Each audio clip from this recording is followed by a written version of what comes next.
Boum, j'arrive dans le game et je m'explique. Il n'y a pas trop de frame, mais tu t'excites. Ok, vous avez capté pourquoi on est là? On est là pour parler de rap and R&B radio. On est là pour parler de rap. Ça fait longtemps que j'ai pas parlé de rap sur cette chaîne, en vrai. Ça fait un moment. Avant, je faisais des analyses poussées. Maintenant, je fais plus rien. Mais parce que quoi? Parce qu'en fait, pendant ces quelques années où j'ai arrêté de faire des vidéos sur le rap, sur l'actu rap, en fait, c'est que je suis allé me former. Voilà, j'ai payé l'ESRF, l'école supérieure de rap français. C'est une école qui m'a coûté de l'argent, qui m'a coûté énormément d'argent, mais Dieu merci, on a eu un showcase de Cobaladé pour notre week-end d'intégration, donc franchement ça valait le coup, ça valait vraiment les 50 000 à l'année. J'ai pu apprendre énormément de choses dans cette école, j'ai pu apprendre les rudiments du rap. Les rudiments du rap, tu vois, déjà avec l'intonation, petit côté Eminem qui est pas dégueulasse. Dans cette école, on a appris plein de choses. On a appris à décrypter les covers, on a appris à capter les références, notamment les références footballistiques. On avait des cours de foot, voilà, on regardait des matchs de foot pour capter un peu des trucs. J'ai la frappe de Jalais, frappe de Jalais 1, tu vois, que des trucs comme ça. Donc ça, c'était vraiment cool, ça m'a permis de progresser déjà en tant que rappeur. Là maintenant je me qualifie de top rap en vrai, mais également en tant que critique. Et donc là aujourd'hui, j'ai mis mon accoutrement de critic boy parce qu'aujourd'hui on critique le projet de Théodore. Eh ouais, je me suis dit, vidéo précédente je parlais de Squeezie, je fais de Calu, je vais parler de Théodore. Et puis on va voir si si on peut aller gratter un peu comme un chat sur le canapé, tu vois ce que je veux dire? Donc, une critique d'album. Voilà, je vous ai expliqué mon parcours, je vais vous dire un peu comment ça se fait. Déjà, on passe par le titre. Le titre, c'est Imad. Imad, pour ceux qui se sont pas renseignés, c'est son deuxième prénom. Dès qu'il y a un rappeur qui met son vrai prénom, qui met son deuxième prénom, c'est toujours un peu stylé. Moi, mon deuxième prénom, c'est Didier, frère. Paye ta cover.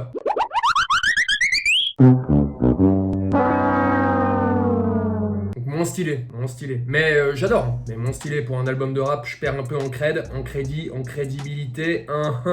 Mais après, il y a autre chose qu'on doit analyser. On doit analyser parce que avant, là, mais la musique, comment se quoi de la musique, Non, quand vous allez à la Fnac, avant de vous faire un avis sur le son, vous voyez quoi? Vous voyez une cover, vous voyez une image, et ça fait partie intégrante du projet. Oui. Sur cette image, que je vous mets juste là, on voit tout simplement Théodore sur un fond rose, couché dans un niveau d'eau assez bas, type pédiluve, on va pas se mentir, c'est assez dégueulasse. Et il est torse nu. Alors, pour ma description, on va dire qu'il est nu. Pas par goût perso. Non, c'est pas perso. Imaginons qu'il est nu.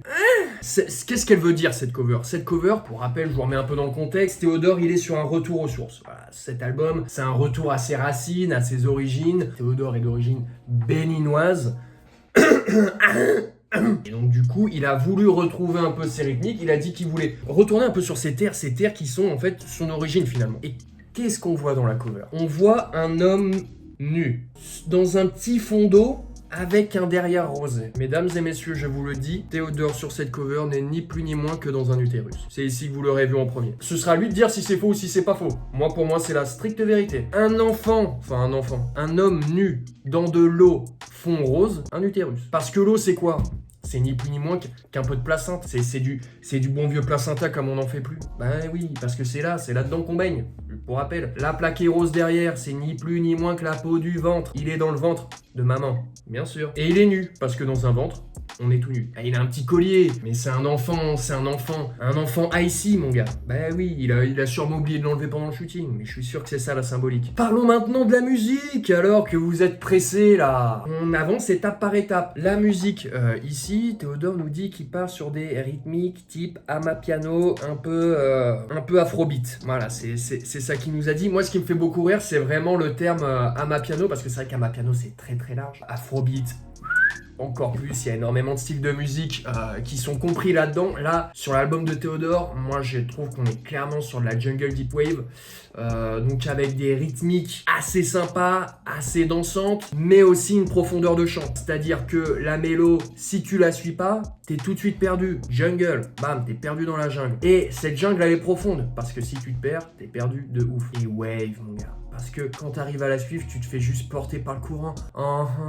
Jungle Deep Wave, man. À vous de me dire si vous identifiez un autre style. Pour moi, c'est ça, perso. Et avant de nous lâcher ce projet, dont je donnerai mon avis sur la globalité à la fin de la vidéo. Pour les pressés, je vous mets le timecode. Non, je déconne, j'ai autre chose à foutre. Il nous avait sorti 3 sons, dont le premier son, Tokodombi. Tokodombi, ensuite il a sorti Waye, et ensuite il a sorti Si Ça Va. Bon, Si Ça Va, je crois qu'il est sorti genre la veille de la sortie du projet, donc allez, je le compte dans les singles. Tokodombi, donc c'est un son qui a été clippé, plutôt dansant, Jungle Deep Wave, je l'ai déjà dit. Mais moi ce qui m'a interloqué, c'est parce que je ne sais pas ce que ça veut dire, Tokodombi. Je ne sais pas ce que ça veut dire. Donc j'ai fait mes petites recherches, signification Tokodombi, et je suis arrivé à cette définition, permettez-moi de vous la lire. Le refrain Toko Toko Dombi fait référence à une personne qui veut gaspiller son argent, tandis que le chanteur réfléchit aux impacts bruyants de son succès. Donc là, qu'est-ce que j'apprends pas en lisant l'explication? J'apprends que je suis en train de m'ambiancer sur le son d'une personne qui veut gaspiller son argent. Donc la semaine dernière, je fais une analyse sur le squeeze. Je me rends compte que le mec, il a tout acheté.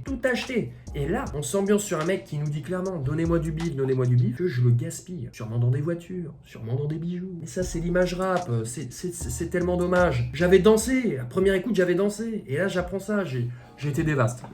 Donc j'apprends ça, directement, je danse un peu moins, tu vois. Je suis un peu plus sur mes gardes. Et puis, je me méfie des prochains sons. Et après, qu'est-ce qu'il nous sort? Il nous sort Waye. Je tape du poing sur la table, putain, encore un son que je comprends pas. Waye oh oh oh. Waye oh oh oh, waye oh oh oh, waye oh. Faut pas que je la chante trop juste parce que à tout moment je me fais strike la vidéo YouTube. Donc waye oh, qu'est-ce que ça veut dire? Pour moi, à ce moment, au moment où j'écoute, je ne comprends pas. Donc j'ai envie de savoir ce que ça veut dire. Signification waye oh. Et allez, qu'est-ce que je trouve pas? Alors, le site de mes sources, c'est Musique Gourou. Je sors pas ça de mon chapeau. Je pense que les gens qui ont mis ça sur Musique Gourou sortaient ça de leur chapeau, je pense. Et moi, en tout cas, je les cite. Comme ça me retombe pas dessus. Bingo. Le refrain « Waye oh oh oh » pourrait symboliser le fait que sur notre chemin, nous sommes constamment confrontés à de nouvelles situations et décisions à affronter. Comment Waye oh oh oh? Parce que en vrai, ils le mettent dans les guillemets, mais je pense pas que oh oh oh ait une signification particulière. Donc waye, ce simple mot, signifie symboliser le fait que sur notre chemin, nous sommes constamment confrontés à de nouvelles situations et décisions à affronter. Mais waouh, c'est beaucoup plus profond. Et là, il s'est un peu racheté à mes yeux par rapport à Tokodombi. C'est que là, en fait, je me rends compte qu'il veut pas gaspiller l'argent. En fait, le message, il est plus profond que ça. C'est qu'il a des épreuves à affronter, le mec. Inoxtag, il affronte l'Everest. Squeezie, il affronte les Asiatiques. Théodore, bah, je pense qu'il affronte cette nouvelle épreuve de musique en fait. En 10 ans de la merde, ça c'est assez ouf. Je n'ai rien écrit, je n'ai rien préparé. En 10 ans de la merde, je trouve que mon analyse est pas dégueu. Bon, je verrai après au montage. Mais là, je trouve que c'était pas dégueu. Donc ce son, Waye oh oh oh, c'est un des sons qui m'est le plus resté dans la tête. On peut se passer un petit extrait. Qu'est-ce que vous en dites, la team? On se passerait pas un petit extrait là? Voilà. Après, il y a des chances que je me fasse strike par YouTube. Je me contente de ça. Si vous voulez aller écouter, c'est sur les plateformes de streaming. Il a très bien fait sa pub, je vais pas répéter. On passe à Si Ça Va. Si Ça va aller très vite. Je sais même pas s'il a été clippé. J'avais vu vite fait des TikTok. Je sais pas si c'est des extraits de clips ou si c'est juste un peu de délire. J'avais remarqué, à première écoute, qu'il reprenait la top line de Stan, de Eminem. Bon alors, j'ai rien à dire. S'il veut reprendre la top line de Eminem, il reprend la top line de Eminem. Moi, je suis personne. Si ce n'est que peut-être les paroles, c'est un peu vido, quoi. C'est un petit peu vide. Après, dans la Jungle Deep Wave, on n'est pas là pour les paroles. Généralement, on est plus là pour s'ambiancer, je vous l'accorde. Je suis le premier à le dire. Mais le refrain, là, j'ai trouvé ça un peu dommage. Parfois, je me demande si ça va. T'es la seule qui me demande vraiment si ça va. Pourquoi? Oh non, mais tu bosses un peu. Oh non, mais non. Donc voilà, c'est tout ce que j'ai à dire sur ce son. Vraiment cool.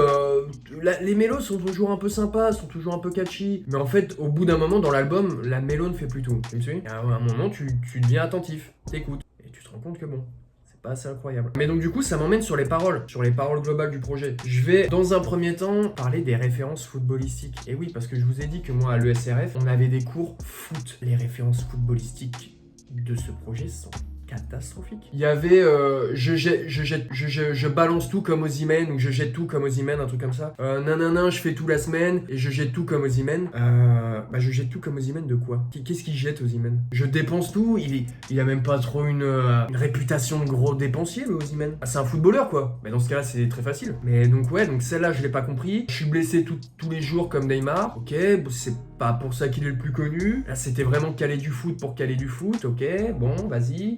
Sûrement la pire, c'est j'ai la mentale de Zlatan en 2020. Alors 2020, dans le foot, c'est l'année Covid. Donc déjà c'est cata. Et je crois que Zlatan, il est un peu entre LA Galaxy et l'AC Milan. Attendez, laissez-moi vérifier. 20 matchs, 11 buts, c'est ouais, ok, bon, bah. Et en 2020-2021, 27 matchs, 17 buts. Ok, oui, bon, t'as la mentale à Zlatan en 2020, d'accord. Je suis pas complètement convaincu, Ou alors, si t'as sa mentale, t'es quelqu'un de plutôt basique, quoi. Et pourquoi alors, c'est vrai que Zlatan a une très belle mentale. Mais alors, pourquoi 2020? Tu vois, trop de questions pour lesquelles j'ai pas les réponses. Vous allez dire, mais tu fais chier, t'es tatillon. Oui, mais c'est mon rôle de reporter. Alors arrêtez, si vous voulez regarder des premières écoutes de Guignol, moi là c'est structuré, putain, c'est en impro mais c'est structuré, remarquez ça. Et enfin, il y a des paroles qui m'ont un peu inquiété, c'est dans le son Père Seul. Dans Père Seul, qui est c'est une piste de l'album, je crois que c'est la 11e, il nous dit, je regarde même plus l'addition, j'ai souffert quand j'avais 10 ans, aujourd'hui, c'est la bédave, c'était la tisane. Donc là, on sait pas trop de quoi il parle. C'est un peu mystérieux, un peu secret. Ensuite, je me souviens, j'avais 11 ans, je suis dans cette merde depuis longtemps, j'avais mes fiches et je les montais, je regarde même plus les montants. D'accord. Et ensuite, j'ai taffé sur l'ordi et même dans la nuit, comme Michael à plein temps. J'avais 13 ans, j'étais en plein dedans, c'était stressant. Et donc moi, la question que je me pose, c'est que dans ces tranches d'âge, c'est très jeune. J'avais 10 ans, j'avais 11 ans, j'avais 13 ans. On parle de quoi? Si on parle de bédave, c'est très jeune. Mais parce qu'on peut croire qu'il parle du brevet des collèges. Si on se la refait, j'ai souffert quand j'avais 10 ans, l'entrée au collège. Voilà, c'est très vaste, il y a des très grands, on est très petits. Peut-être il s'est fait un peu chahuter. Je me souviens, j'avais 11 ans, je suis dans cette merde depuis longtemps, sûrement l'école. J'avais mes fiches et je les montais, je suis monté, je regarde même plus les montants. J'avais mes fiches de révision sûrement. Et ensuite, j'avais 13 ans, j'étais en plein dedans, c'était stressant. Ça peut être la bédave encore une fois. Mais à 13 ans, c'est brevet blanc, c'est 4e. J'avais 13 ans, j'étais en plein dedans, c'était stressant. Donc là, moi, je suis en full interro, je suis en full interrogation, je suis complètement du père. Si quelqu'un peut éclairer ma lanterne, si Théodore, est-ce que tu pourrais éclairer ma lanterne? Que là, Rap Genius, normalement, tu sais, t'as les trucs surlignés, personne sait. Je veux bien mettre la mienne, mais j'ai besoin de confirmation. Aidez-moi, s'il vous plaît. Donc voilà. Ensuite, pour les autres morceaux, globalement, j'ai envie de vous dire, allez vous faire votre avis. Moi, j'ai écouté le projet, je l'ai écouté 3 fois, parce que voilà, je considère que en 3 fois, on peut avoir un truc un peu constructif, on peut un peu comprendre. Moi, j'aime bien aller au bout des choses. J'aime bien aller au fond. Si je peux y aller vraiment franco, j'y vais, tu vois, tu me suis. Mais globalement, le projet, tout le monde dit qu'il est dégueulasse, tout le monde dit que machin, je sais pas quoi. Il est pas dégueulasse, voilà, c'est... et puis aussi, il nous fait des trucs, voilà, une note sur 20, non, enfin, ouais... Non, mais donc voilà, donc ça c'est pour mon analyse. Dites-moi si vous avez kiffé, voilà, cette vidéo de critique, je retourne un peu à mes sources. Mais moi en attendant, encore une fois, j'espère que vous avez kiffé. Moi je vous fais des besos, muchos, querentos, et puis je vous dis à la prochaine dans une nouvelle vidéo. Et encore merci pour la vidéo de la semaine dernière, franchement gros buzz et tout, gros buzz à mon échelle, c'était un buzz de ouf. Donc merci, ça fait plaisir. Et là voilà, je remets le nom de Théodore en titre, voilà, faut que je continue de gratter un peu et puis après on retournera à des trucs plus cool. Mais je suis honnête, putain, attendez, j'ai goûté au show business, maintenant je peux plus. J'ai envie de goûter au show business non-stop, man. Allez, choubidou, bap.